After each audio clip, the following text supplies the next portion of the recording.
On est clairement sur l'une des photos les plus fortes de cette Coupe du Monde. Koné, le joueur canadien qui sort sur blessure, une blessure extrêmement grave, extrêmement impressionnante, et qui sort sur civière en saluant ses supporters pour la première victoire du Canada en Coupe du Monde. Et malgré un score très large, parce que le Canada a détruit le Qatar 6-0, malheureusement, le fait du match, c'est cette énorme blessure qui était tellement spectaculaire que celui qui l'a blessé, le joueur qatari, il n'arrivait pas à s'en remettre, pour vous dire. Bref, grosse force à Koné, j'espère qu'il va se remettre le plus vite possible, mais au vu de la blessure, les gars, déjà c'est sûr qu'on le reverra pas pour la Coupe du Monde, il faudra attendre plusieurs mois pour le revoir sur le terrain. Bref, on va un peu parler du côté sportif, parce que le Canada, mine de rien, a mis 6-0 au Qatar, certes le Qatar avec 2 cartons rouges, mais quand même. Et les gars, je suis un peu content parce que je retrouve mon équipe du Qatar, mon équipe bien nulle, mon équipe de 2022 qui a été élue pire équipe de la dernière Coupe du Monde, parce qu'ils m'ont trahi la semaine dernière en faisant nul contre la Suisse. Et d'ailleurs, ce nul contre la Suisse montre juste qu'ils ont eu un énorme coup de chance. Et la Suisse a juste très mal joué. Sinon, dans les autres faits du match, on a Jonathan David qui a totalement raté son début de Coupe du Monde contre la Bosnie, et là qui met un triplé et qui devient tout de suite co-meilleur buteur de cette Coupe du Monde avec Messi.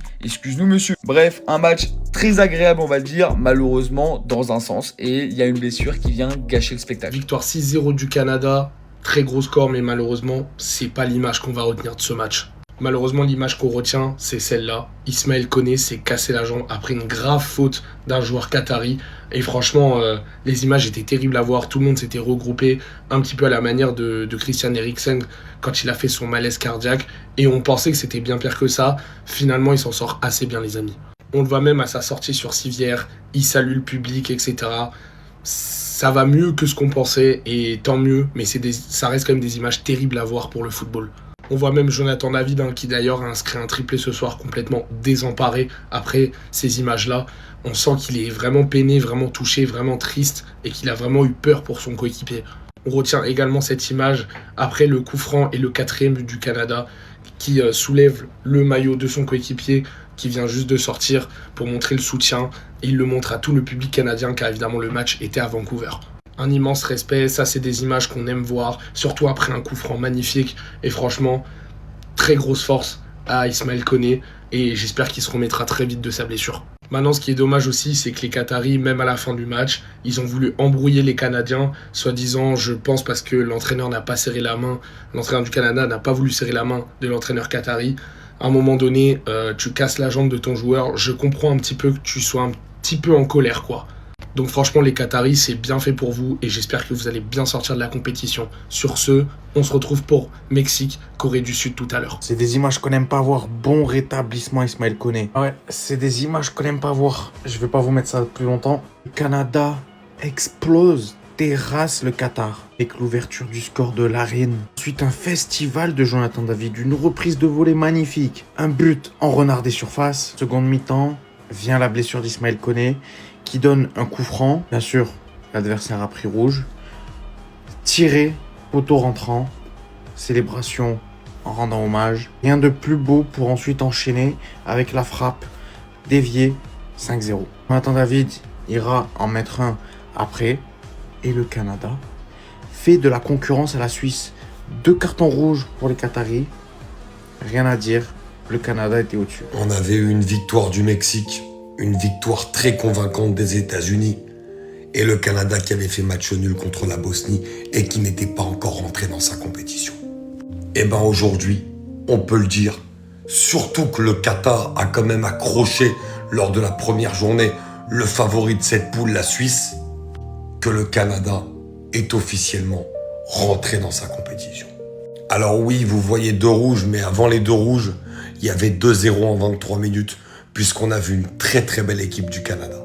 J'ai trouvé dans les intentions de jeu qu'il y avait vraiment cette envie d'aller vers l'avant, cette envie de trouver des solutions à chaque fois pour aller contourner le bloc bas qatari, avec cet homme dont on va parler dans quelques instants, et lui aussi, qui s'est vraiment réveillé. Alors cette très belle victoire, qui aurait dû être une soirée magnifique, a été gâchée par l'image d'Ismaël Koné. J'ai déjà fait une vidéo, vous pouvez aller la voir. Et cette terrible blessure. Mais globalement, c'est un match très encourageant pour le Canada. Parce que même si le Qatar fait office de petit poussé, ils ont quand même tenu la Suisse sur le dernier match, et leur mettre 6-0, malgré les rouges, c'est pas donné à tout le monde. Une équipe qui monte en puissance, qui est à domicile, et qui pourra quand même être sympa dans cette compétition, même si La blessure de Koné va aussi faire très mal parce qu'on parlait peut-être du moteur de cette équipe au milieu de terrain. Certes, le Canada aujourd'hui, ils ont gagné 6-0. Mais moi, je vais pas parler du match. Je vais parler de cet homme. Cet homme, malheureusement, aujourd'hui, il a eu une grosse blessure. Juste regardez, s'il vous plaît. Regardez sa tête quand il a vu sa blessure. Regardez sa tête quand il a vu sa blessure. Il y en a peut-être, vous le connaissez pas, mais Ismaël Koné, c'était le pilier du milieu du Canada. Et pour moi, qui regarde la Serie A et joue à Sassuolo, c'est un très très bon milieu. Et de le voir dans cet état, ça fait mal. Ça fait mal, les frères. Juste regardez la tête du joueur adverse qui vient de faire la faute. Il a compris direct. Il a compris direct. Pour ceux qui ont regardé le match, on se sait. Bien joué à son coéquipier. Dès qu'il a marqué, il est parti prendre le maillot. Il a fait la célébration. Merci à toi. On va aussi parler de cette Coupe du Monde. Elle est trop bizarre. Elle est trop bizarre. Regardez, en 2022, toute la compétition, il n'y avait que 4 cartons rouges. Et cette compétition, il y en a déjà 6. On n'est même pas à la moitié, on n'est que le début. En fait, c'est quoi? C'est la Troisième Guerre mondiale, cette Coupe du Monde. Le Qatar a cru que c'était un match sans règles sur FIFA, mais bon, ils sont trompés. Victoire 6-0 du Canada face au Qatar avec un triplé de l'ancien Lillois Jonathan David, des buts de Larin, de Nathan Saliba et un contre son camp de Almanaï. Le Qatar a joué à 9, premier carton rouge en première mi-temps sur une faute où Buchanan va tout seul au but et la deuxième faute, malheureusement, tout le monde l'a vu, c'est la blessure d'Ismaël Koné à qui j'envoie toute ma force parce que franchement, c'est une blessure très compliquée. Le tibia, il a quand même salué les supporters, franchement, très très belle image, rien à dire. Sinon, le Canada, en dehors de ça, ils ont fait un très très beau match, franchement. Même si le Qatar a été réduit à 10 puis à 9, dans le jeu, c'était vraiment propre, ça combinait bien. Même si on avait déjà vu ça sur le match d'avant face à la Bosnie-Herzégovine, malheureusement, ils n'avaient pas marqué le deuxième but. Voilà, et même le premier, ils avaient mis du temps à le marquer. Mais là, cette fois-ci, Jonathan David s'est mis en confiance. Voilà, donc il est même meilleur buteur actuellement de la Coupe du Monde avec Lionel Messi. Grâce à cette victoire, le Canada passe devant la Suisse à la différence de but. Ils sont mis vraiment à l'aise. Il va falloir faire du très sérieux pour les déloger de leur première place. Ah là là, le match il était magnifique. Le score il est beau. Mais on a vu des images qu'on espérait ne pas voir durant cette Coupe du Monde dans la personne d'Ismaël Koné qui s'est littéralement cassé la jambe durant le match. Forcément, comme vous vous en doutez, c'était pas volontaire de la part du joueur du Qatar. Il n'a pas fait de manière délibérée. Mais malheureusement, il vient de mettre fin à la Coupe du Monde et à la saison d'Ismaël Koné pendant plus d'1 an. Et qui sait s'il va revenir sur un terrain un jour. Lui qui est d'ailleurs sorti avec le sourire. Grosse force et gros rétablissement à lui. Les coéquipiers lui ont d'ailleurs rendu hommage durant le match. Après un but marqué en brandissant son maillot devant tout le stade. Franchement, c'est beau. Franchement, le geste, il est beau. Moi, je trouve ça quand même dommage et ça vient gâcher un peu la saveur de ce match qui a été magnifique. Le Canada l'emporte 6-0 dans un match complètement fou, complètement exceptionnel. Le Qatar était dépassé, n'a pas pu réitérer la performance qu'ils avaient effectuée face à la Suisse. Le plan de jeu, c'était globalement le même, bien que le Qatar aujourd'hui soit venu avec beaucoup plus d'ambition. J'ai l'impression que Roulen Lopetegui a voulu s'inspirer des autres équipes qu'il a vues durant cette Coupe du Monde en comprenant que c'était le football ambitieux qui payait quoi qu'il arrive. Ils avaient réussi à gérer un match nul face à la Suisse pour augmenter leurs chances de qualification aujourd'hui face au Canada. Il fallait être plus ambitieux, d'autant plus que le Canada est une équipe qui va de l'avant. Il faut le savoir et ne pas l'oublier.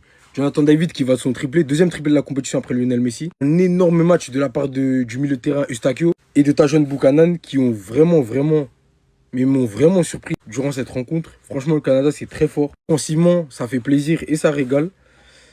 Reste à voir maintenant s'il termine premier du groupe, parce que je pense que c'est l'objectif. En plus, il joue à domicile. Il faut savoir que le 12e homme au football, ça change tout. En tout cas, merci le Canada pour la performance. Restez sobre, abonnez-vous les gars. C'est terrible. Malgré un triplé de Jonathan David, le Canada qui gagne 6-0, la seule image de la soirée qu'on va retenir, c'est celle-là. Et elle est horrible. Tu vois la tête du défenseur qui a martyrisé la jambe de Koné. Tu te doutes bien qu'il s'est passé un drame. Il s'est fait briser la jambe. Il est sous morphine. Et pourtant, il prend le temps de remercier tout le public qui l'acclame à sa sortie sur civière. 2 cartons rouges, début contre son camp, de l'extérieur du pied. C'est une belle image. Juste après l'entrée de Koné, il a eu un coup franc, il l'a tiré, il l'a marqué et il a soulevé son maillot. Parce que c'est peut-être pas une fin de carrière pour Koné, mais ce qui est sûr, c'est que c'est une fin de Coupe du Monde. Et ça, c'est terrible. Donc, le Qatar participe à la Coupe du Monde, a réussi à se qualifier, mais l'Italie, ils n'ont pas réussi. Vous êtes venus faire quoi à la Coupe du Monde? Aujourd'hui, j'ai vu que des tacles, j'ai vu de la méchanceté. J'ai pas vu un acte de football une seule fois. D'ailleurs, c'est la première victoire du Canada dans l'histoire de la Coupe du Monde. C'est dommage que ça tombe pile dans le jour où Jonathan David marque un triplé, où il y a la blessure terrible de Koné. Pour l'instant, depuis le début de la Coupe du Monde, cette image-là, c'est la pire qu'on puisse voir. La pire.